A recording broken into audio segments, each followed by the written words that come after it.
안녕하세요. 세계 산업 이슈 톡톡 시작하겠습니다. 학습 목표는 2023년 4년 세계 경제 동향을 파악하고 산업 분석할 수 있다. 국내 산업의 동향과 관련 이슈를 파악할 수 있다. 국내 산업의 미래 전망을 예측할 수 있다입니다. 관련 목차 나가겠습니다. 첫 번째, 세계 경제 동향과 산업 분석입니다. 2023년 세계 경제 동향은 여러분들도 피부로 많이 와닿았다라고 말씀을 많이 하시는데 아무래도 물가가 많이 올라서 좀 힘들다라는 말씀이 많으셨죠. 그래프로 보신 것처럼 주요국의 물가는 조금 지금 안정적인 것처럼 보이지만 코로나 이전에 비해서 많이 올라 있고요. 금리 및 환율, 국제 유가, 미국 장기 금리와 달러 지수 또한 올라가 있는 추세입니다. 세계 주요 권역 및 주요국별 경기 선행 지수를 보면 우선 G20 이제 국가들 그리고 G7, 독일, 프랑스, 이탈리아, 영국 등의 유럽 4개국, 중국, 인도, 인도네시아, 일본, 한국 등의 아시아 5개국을 이제 선두로 주요국들의 경기 선행 지수가 표현되고 있습니다. 쉽게 말씀드려서 산 모양의 까만색 이것을 보시면 그냥 마이너스다 라고 보실 수 있죠. 2022년은 우와 할 정도로 안 좋습니다. 하지만 23년은 조금 나아지고 있죠. 워낙 떨어졌으니 조금 나아지지 않을까 예상하고 있게 된 거죠. 세계 지역별 수출 증가율을 보시면 아무래도 21년에 비해서 22년은 조금 떨어졌고 23년은 우와 장난 아니죠. 자, 2024년이 기대되고 있는 것은 너무 떨어졌기 때문에 조금 올라오지 않을까 기대하고 있습니다. 특히 하반기에 13대 주력 산업의 해외 생산 전망을 보시면 자동차부터 바이오 헬스까지 13가지가 있는데요. 아무래도 우산 모양이나 구름 모양은 조금 좋지 않다. 햇볕이 들어가 있으면 나쁘지 않은데 라고 생각을 해주시면 돼요. 조선, 그리고 일반 기계, 바이오 헬스 등은 그래도 2023년에 나쁘지 않았습니다. 그죠? 자, 근데 수출 증감률을 잠깐 보시면 아무래도 작년 전체를 보셨을 때 상반기, 하반기에 보시면 수출은 자동차, 조선, 그리고 2차 전지가 굉장히 많이 되었습니다. 자, 그러면 2024년을 한번 볼까요? 자, KIEP 대외경제정책연구원에서 이런 경제 관련 보고서들을 많이 작성하고 있고요. 제가 참고한 것은 2024년 세계 경제 전망 참고했습니다. 참고로 여러분들께서 이제 좀 시간을 들여서 한 번씩 봐주시는 것도 나쁘진 않을 것 같아요. 자, 2024년 세계 경제 성장률을 종전 대비 0.2% 낮춘 2.8로 전망하고 있고요. 아무래도 작년에 대비해서 조금 낮은 수준으로 보고 있습니다. 자, 왜 그럴까라고 봤더니 우선 아무래도 미리미리 급하다 보니까 막 땡겼었다라고 생각을 할 수도 있고요. 너무 좋아져야 돼 라고 생각을 하지만 아직까지는 시기상조다라고 또 보기도 합니다. 그리고 중국 경제가 지금 현재 생각보다 많이 팍팍팍 올라가고 있진 않죠. 아무래도 중국의 영향권이 크다 보니까 또 그렇게도 볼 수 있겠어요. 그리고 저희 모든 사람들이 마찬가지겠지만 부채와 금리가 압박을 하고 있습니다. 그러다 보니까 아무래도 성장이 저하될 수도 있을 것 같고 지정학적 충돌 악화 그리고 공급 충격 아무래도 전쟁 상태도 좀 있고요. 경제들이 좀 그런 상황이라 충분히 나아질 수 있음에도 불구하고 아무래도 조금 나쁘진 않을까 예상을 하고 있긴 합니다. 선진국들은 아무래도 높은 금리와 부채 부담으로 낮은 성장세를 전망하고 있습니다. 하지만 그렇다고 해서 성장이 멈출 것이다 라고 예상하고 있진 않아요. 미국은 아무래도 1.5%의 낮은 성장률을 전망했지만 워낙 고용시장이 견고하고요. 소비 지출이 꽤 많기 때문에 나아질 거라 예상합니다. 그럼에도 불구하고 고금리에 대한 부담, 높은 정부 부채 그리고 이자 부담 때문에 낮을 것이죠. 일본은 고용 및 소득 환경이 개선되고 기업 실적의 호조 등을 예상하고 있습니다. 그리고 나라 특성상 내수 위주의 성장을 하고 있죠. 그러다 보니 2024년에도 그냥 1%대의 안정적인 성장률을 전망하고 있습니다. 유로 지역은 2024년 1.1%, 영국은 0.6%, 아무래도 브렉시트의 영향이 좀 있겠죠. 현재 물가는 하락 중이지만 워낙 많이 올라 있는 상태예요. 그래도 하락과 동시에 구매력이 회복되고 있고 이제 개인들의 소비가 증가하리라 예상되고 있습니다. 그럼에도 성장을 하기에는 조금 약하지 않을까 예상 중입니다. 신흥국들은 2024년 전망을 대부분 지난 5월 대비 하향 조정을 했습니다. 기대는 많았는데 생각보다 그렇지 않네? 라고 생각을 하는 거죠. 중국은 정부의 경기 정상화 노력이 지속되고 있습니다. 근데 아무래도 부동산, 건설 난리가 났죠. 그래서 심리적으로 좀 위축이 되어 있고요. 아직 확실하진 않습니다. 그럼에도 불구하고 중국은 중국입니다. 4.5%의 성장률을 전망하고 있고요. 야, 제일 핫하게 올라오고 있는 나라 중에 하나죠. 인도입니다. 견고한 경제 펀더멘탈이 있고요. 안정적인 금융, 정치 환경, 국제사회의 분절에 따른 수혜 등으로 평균에 근접한 6.2%의 성장률을 기대하고 있습니다. 그리고 특히 2024년엔 총선 전후 적극적 재정 역할도 포함 가능성이 있어요. 지금 현재 러시아는 되게 나쁠 거야 라고 예상이 되고 있는데 내수 위주의 성장을 이어가고 있기 때문에 대러 제재가 지속이 됨에도 불구하고 성장을 할 것으로 예상하고 있어요. 1%대이지만 우리 생각에는 만약에 전쟁 나면 완전 난리 날 것 같은데 말이죠. 브라질은 아무래도 작년 대비 1.4%의 낮은 성장률을 기록할 예정입니다. 이유는 역시 고금리예요. 그리고 농산물 작황의 불확실성 등이 좀 있어서 원인으로 파악되고 있습니다. 근데 우리가 좀 볼 게 있습니다. 세계가 나빠지고 있대. 근데 우리는 이런 생각이 들죠. GDP는 알고 계시겠지만 국내 총 생산을 얘기합니다. 전 세계 GDP 순위가 어떻게 될지 보셔야 되네요.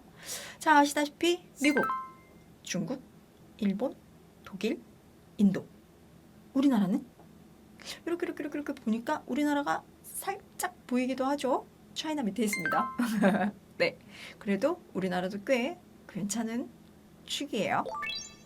자, 근데 우리가 좀 보셔야 되는 건 국가 GDP 순위는 우리는 1위부터 한 13위 사이에 꼭 들어갑니다. 실제로 열심히 노력하고 있고 저도 마찬가지고 여러분들도 마찬가지죠. 근데 우리가 봐야 될 건 뭔가? 1인당 GDP 순위도 한번 보셔야 됩니다.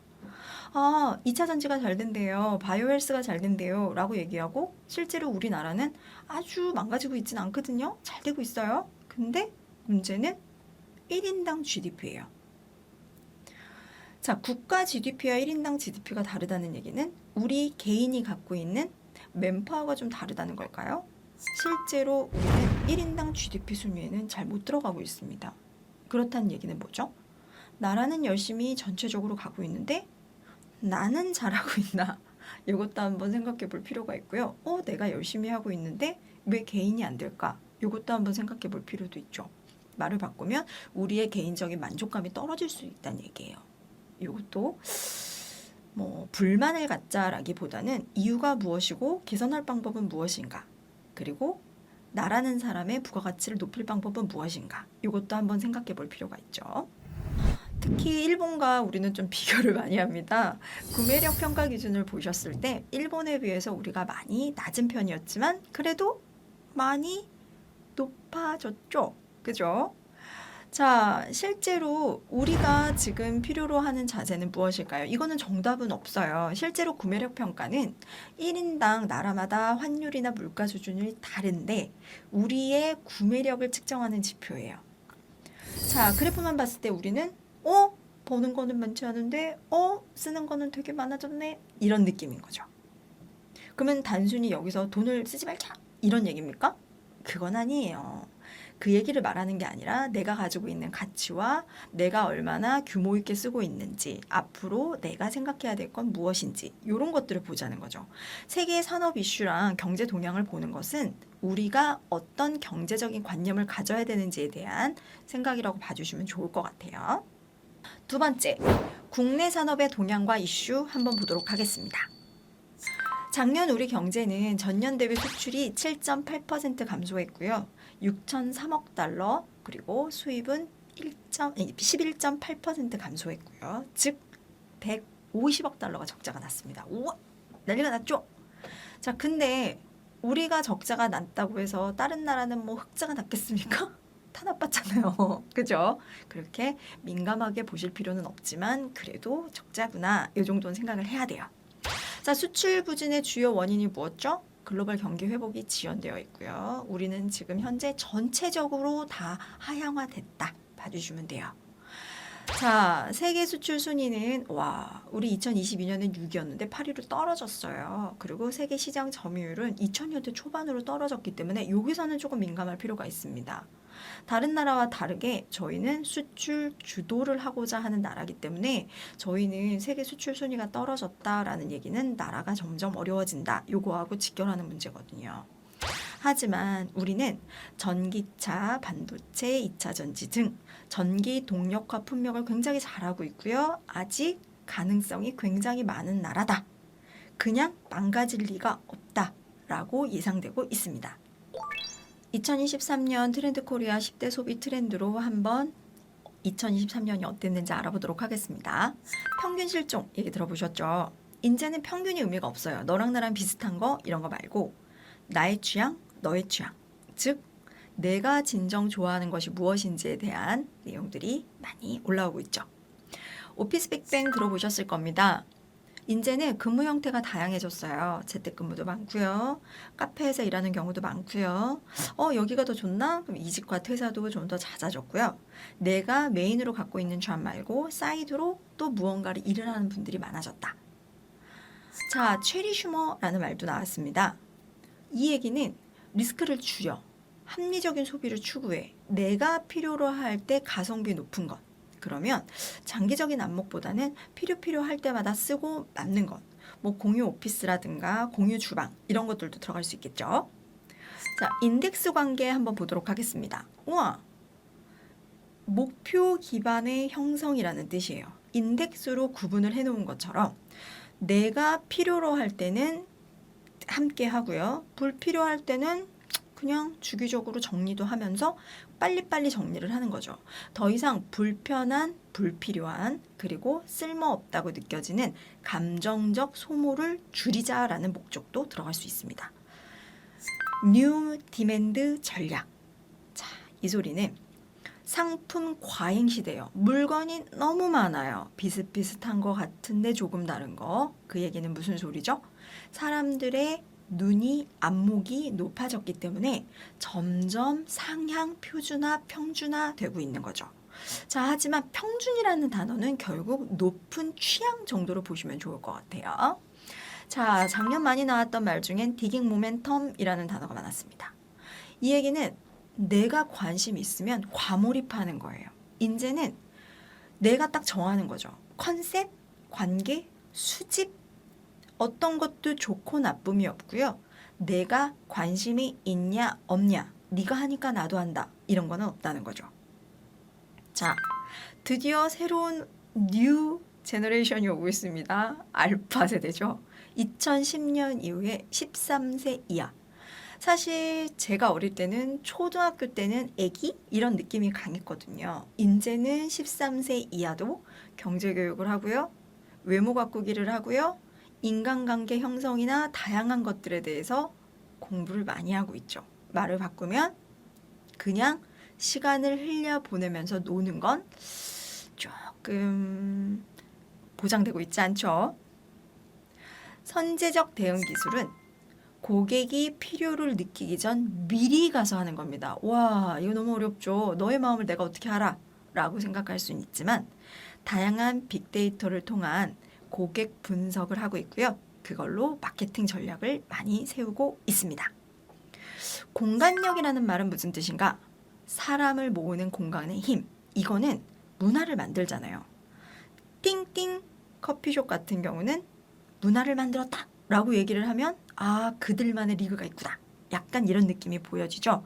결국은 그곳에서 사람이 모이고 취향이 생기고 거기서 소비가 이루어지며 거기서 새로운 이제 또 다른 목적이나 인간관계가 형성이 되는 그런 관계를 말합니다.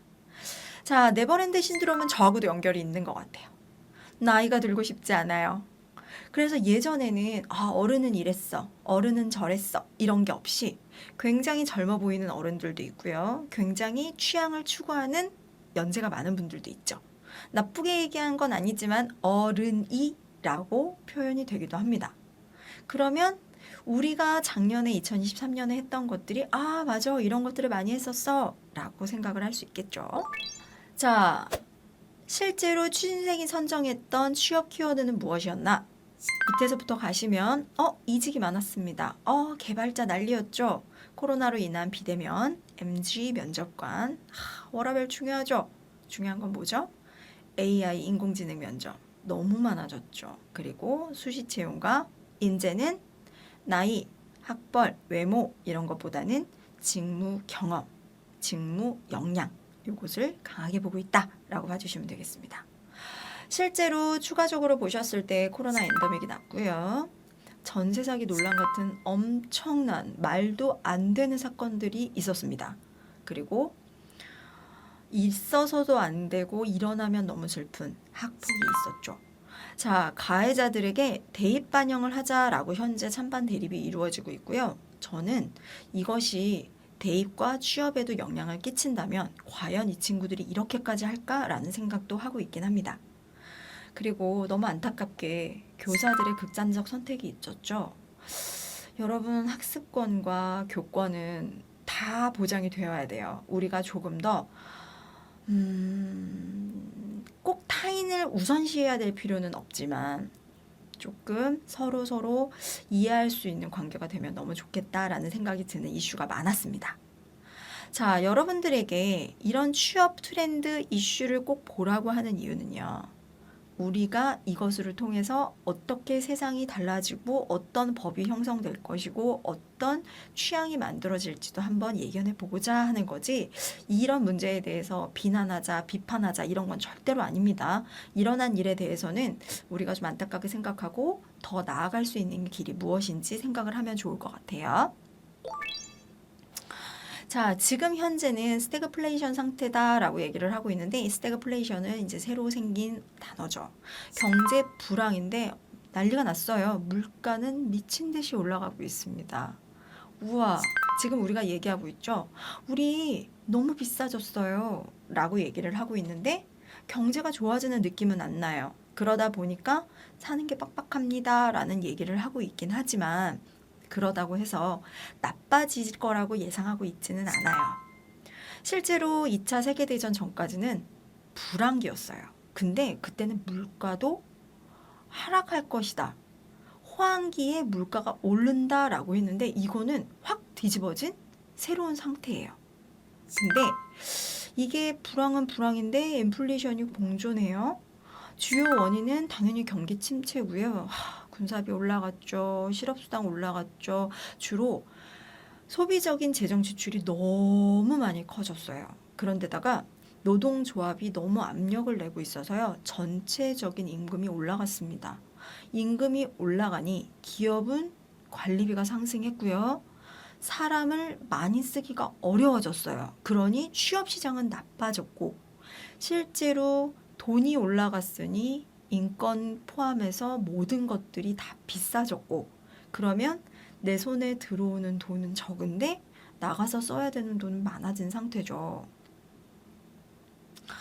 자, 이럴 때 우리의 미래가 어떨지 전망이 필요합니다. 그냥 단순히 힘들어, 나빠 이렇게만 얘기하기에는 우리 인생이 너무 길죠.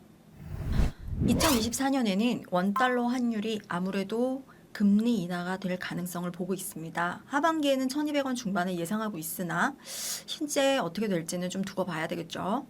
국제 유가도 아무래도 90달러 내외로 상승할 예정입니다. 또 우리나라의 2024년 수출 예상은 전년 대비 아무래도 계속 IT주가 주도를 할 것이라 예상하고 있고요. 13대 주력 품목 모두 증가 예상입니다.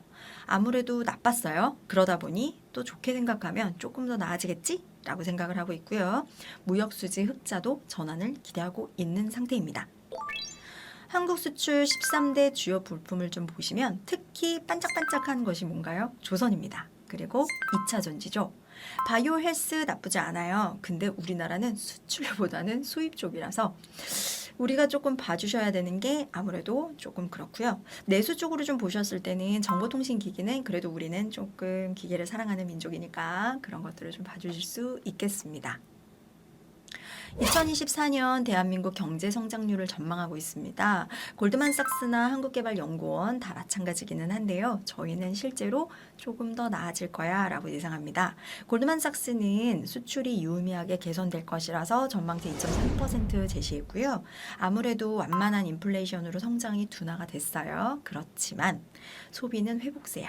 근데 수준의 그러니까 금리가 너무 높아. 그렇지만 아무래도 2024년에는 수출 회복이 될 거야 라고 예상을 좀 해줬습니다. 자, KDI에서는요, 우리나라 내수 증가세는 둔화가 될 것이지만 수출 중심의 완만한 회복세에 2.2% 성장 전망을 했습니다. 민간 소비는 아무래도 상품 수준 소진, 부진하고요. 금리 때문에 2023년과 비슷하겠지만 그래도 소비자 물가가 조금 낮은 성장률을 기록하지 않을까라고 예상을 해서 똑같이 완만할 것으로 예상하고 있습니다. 실제로 저희가 작년보다 2024년에 조금 더 경제 성장률이 완만하지만 다행히 회복세가 될 것으로 예상하고 있고요. 그 이후에도 기대를 하고 있는 상황입니다. 전 세계 경제 성장률을 전망한 IMF 발표를 보면요. 아무래도 2022년, 23년으로 대비를 했을 때는 조금 둔화할 것으로 보고 있긴 하지만 그래도 조금씩 나아지고 있겠죠. 자, 제가 이제 빨간색으로는 한국만 쳐놓기는 했지만 미국, 유로, 독일, 프랑스 다 있습니다. 2022년은 2021년 대비해서 높아진 것이었기 때문에 24년에는 둔화, 저성장 예상하고 있어요. 그럼에도 불구하고 조금씩 나아지고 있죠. 근데 우리나라는 작년보다 많이 좋아질 느낌이죠. 1.4%에서 2.2% 예상하고 있으니까 중국도 조금 더 나아지길 기대합니다. 자, 2024년 트렌드 코리아에서 발표한 10대 소비 트렌드를 좀 보도록 할게요. 자, 분초 사회라고 되어 있습니다. 여러분도 그런가요? 저도 그렇습니다. 오늘 할 일이 너무 많아요. 이것도 하고 저것도 하고 이제 뭘 하고 이런 식으로 시간이 돈만큼 중요. 즉 평범한 일상의 밀도를 높이는 거죠. 오늘 나가서 이거 다 하고 내일은 쉬고 이런 식으로 쓰시는 분들도 많으시잖아요. 이제 시간을 좀 잘 써보자. 효율성을 가져보자 라는 거고요. 호모 프롬프트 AI와 티키타카를 통해서 여러분들이 점점 어떻게 인공지능을 쓰고 있느냐라는 겁니다. 자, 여러분들 요즘 많이 쓰고 있는 많은 AI 프로그램들이 있죠. 저도 많이 사용하고 있습니다. 이것을 그냥 쭉 갖다가 베끼시는 거면 의미가 없어요. 조금 더 내가 다양하게 쓸 수 있는 것들로 어떻게 창의성으로 써보실 것인지 생각을 해보시면 이거는 정말 혁명이죠. 그죠? 자, 육각형 인간 보도록 하겠습니다. 외모, 학력, 자산, 직업, 집안, 성격, 특기. 와, 이 사람 말도 안 되죠. 근데 이런 사람들이 있단 말이에요. 그죠? 말도 안 돼요. 맙소사. 자, 근데 다양하게 예전에는 공부만 잘하면 돼 이런 식으로 얘기를 많이 했었단 말이에요. 근데 이제는 그렇지 않아요. 운동도 잘했으면 좋겠고 자기관리도 잘했으면 좋겠고 이것도 잘했으면 좋겠고 이런 거죠. 점점 괜찮은 사람이 되어가는 방향일 수도 있긴 하겠지만 한편으로는 조금 나에게 스트레스를 줄 수도 있을 것 같아요. 자, 다음은 버라이어티 가격 전략입니다. 언제, 어디서, 누가 어떻게 사느냐에 따라 가격이 달라. 똑같은 물건은 딱 평준화된 금액이어야 되는 거 아니야? 근데 그렇지 않다는 거죠. 자, 그렇다는 얘기는 여러분들의 검색력도 필요하지만 어떻게 마케팅을 해서 영업 전략을 세울 것이냐도 필요할 수 있겠습니다. 자, 도파민이라는 단어. 자, 즐거움이 분출되는 행동을 시도하고 모아보려는 노력. 이게 장단점이 있습니다. 즐거운 것들을 많이 해보자, 재미있는 상황을 만들자라고 생각을 할 수는 있지만 재미없으면 하기 싫어요 라고 갈 수도 있기 때문에 요거는 조금 생각해볼 문제인 것 같아요. 요즘 남편 없던 아빠. 이 소리는 밀레니얼 시대의 남성분들은 가정생활과 성 역할이 조금 분리가 되어 있었죠. 근데 지금은 이제 달라지는 거죠. 이 집 아빠 저 집 아빠가 같지 않아요. 말을 바꾸면 그때그때에 따라서 아빠라는 사람의 역할, 그러면 엄마라는 사람의 역할도 이제는 평준화된 게 없고 집집에 따라, 상황에 따라, 내가 할 수 있는 것에 따라 달라졌다. 자, 스피노프 프로젝트 가겠습니다. 어떤 특정한 원작에서 파생되어 나온 작품, 즉 똑같은 게 아니라 여기에 A가 있었는데 A를 B로 써도 되겠네? C로 한번 써볼까? 이렇게 영역이 확대되고 있다라고 보시면 되겠습니다. 디토 소비는요. 제대로 구매 의사결정의 과정을 생략하고요. 저 사람 내가 좋아하는데 나도 저거 살래. 어머, 내가 좋아하는 인플루언서가 저거 쓰고 있네? 나도 살래. 내가 좋아하는 이런 식으로 그냥 컨텐츠나 커머스를 추종하는 거죠. 이거 굉장히 위험합니다, 여러분들. 그 사람을 믿지 말아라 라고 얘기하는 게 아니라 과연 나하고 맞는지, 나한테 필요한 것이 맞는지 이런 것들을 한번 생각해 보시고 하셨으면 좋겠는데 요즘 이런 것들이 조금 있죠. 실제로 아이돌 굿즈 같은 경우도 좀 포함될 수 있겠습니다. 자, 루키드 폴리타는요. 도시, 지역이 액체처럼 유연하다는 말이에요. 그 얘기는 도시와 뭐 어느 지역에 사는 거 이런 것들 별로 의미 없죠. 왜? AI 발달하고 있죠. 온라인 발달하고 있는데 제가 미국에 있는 친구랑 전화가 안 되겠습니까? 영국에 있는 사람이랑 통화가 안 되겠습니까? 이거는 어떤 것들도 점점 유연하게 달라지고 있다. 바꿀 수 있겠습니다. 자, 돌봄 경제는 도움을 제공하는 개념 확대, 그리고 배려, 정서, 관계. 예전에는 돈만 주고 끝났어요. 근데 이제는 어때요? 마음을 다친 사람, 관계 형성이 힘든 사람, 이런 것들도 많이 지역사회도 하고 있고 학교 사회에서도 많이 하고 있죠. 여러분, 모든 것들이 다 필요합니다. 특히 마음의 안정이 가장 중요한 것 같아요. 자, 실제로 우리가 이것을 다 사용하면서 소비를 할 트렌드가 될지 한번 내년까지 봐보시는 것도 필요하겠죠? 추천되는 것은 여러분, 요거는 제가 추천하는 거지 꼭 보셔야 되는 건 아닙니다. 실제로 우리가 보셨던 대외경제정책연구원의 보고서라던가 KDI 경제동향 보고서라던가 혹은 2024년 트렌드에 관련된 경제 전망이나 책들이 많이 나와 있습니다. 여러분들이 한번 보시면서 나란 사람이 올해는 어떻게 하면 좋을까, 앞으로는 어떻게 해나갈 수 있을까에 대해서 좀 가늠을 잡으시는 시간이길 기대합니다. 자, 참고로 알아둬야 될 키워드 여러분들이 한번 추가를 해보셨으면 좋겠어서요. 자, 제가 아까 말씀드렸던 스태그플레이션, 그리고 고물가, 고금리, 저성장, 유가는 불안하고요. 전쟁은 났고요. 중국 부동산은 위험하고요. 미정부 셧다운도 계속 했었고요. 자, 근데 우리가 또 다른 키워드가 뭐가 있을지 여러분들이 한번 정리를 해보시면 좋겠습니다. 요거는 여러분들이 경제 동향을 알아가면서 내가 어떻게 해야 될지 알아가는 것도 중요하고요. 또 취업 시장에서 많이 나오니까 여러분들께서 조금만 관심을 가져주시길 기대하겠습니다. 자, 여러분들이 마지막으로 정리를 해보셨으면 좋겠는 게 도서, 보고서, 키워드 분석으로 내가 어떤 제목으로 어떤 걸 내용을 정리했으면 좋겠고 여러분들이 직무와의 연계성으로 한번 생각을 정리를 해놓으신다면 아무래도 한꺼번에 하시는 것보다는 시간 절약, 효율성 조금 더 가지지 않을까 예상해서 만들어 봤습니다. 네, 감사합니다. 이만 마치도록 하겠습니다.